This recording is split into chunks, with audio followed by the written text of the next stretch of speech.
बेटी के जाने के बाद माँ अब ज़्यादा चुप रहने लगी। क्या आपने कभी गौर किया है, बेटी की विदाई के बाद माँ ज़्यादा चुप क्यों रहने लगी है?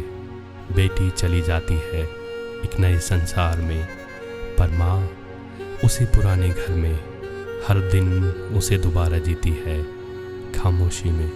जहाँ पहले हर सुबह माँ बेटी की बातों से भरी होती थी, अब वहाँ सन्नाटा बोलता है।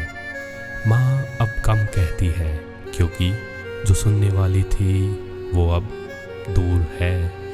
घर में जब बेटी होती है तो हर दीवार मुस्कुराती है, हर कमरा जिंदा लगता है।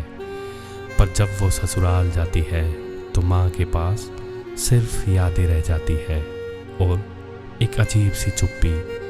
अब माँ रसोई में अकेले बातें करती है, बेटी के पुराने कपड़े संभालती है और जब कोई नहीं देखता तो आंसू पोंछ लेती है।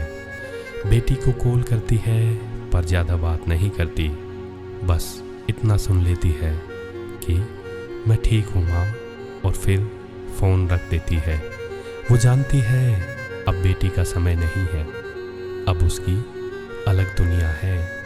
पर माँ की दुनिया तो अब भी वही है जहाँ बेटी की हंसी दीवारों से टकराती थी। माँ अब ज़्यादा नहीं बोलती, क्योंकि वो हर बात खुद से करती है। वो अलमारी में रखा दुपट्टा, वो कॉपी, वो टूटी चूड़ियाँ, सब उसकी नई भाषा बन गए हैं। कभी माँ की आंखों में झांक कर देखो, वहाँ वो सब कुछ है जो वो कह नहीं पाई। वो अब वही बातें छत से या पुराने तकियों से कहती है। हर चीज़ में उसे बेटी की परछाई नजर आती है। बेटी के जाने के बाद माँ की आवाज़ धीमी हो गई।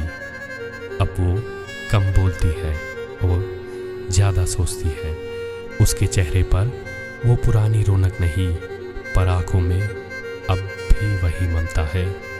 बेटी चाहे जितनी दूर हो जाए, माँ के मन में वो रोज़ याद आती है, हर खामोशी में, हर सांस में, हर उस पल में जब कोई नहीं होता।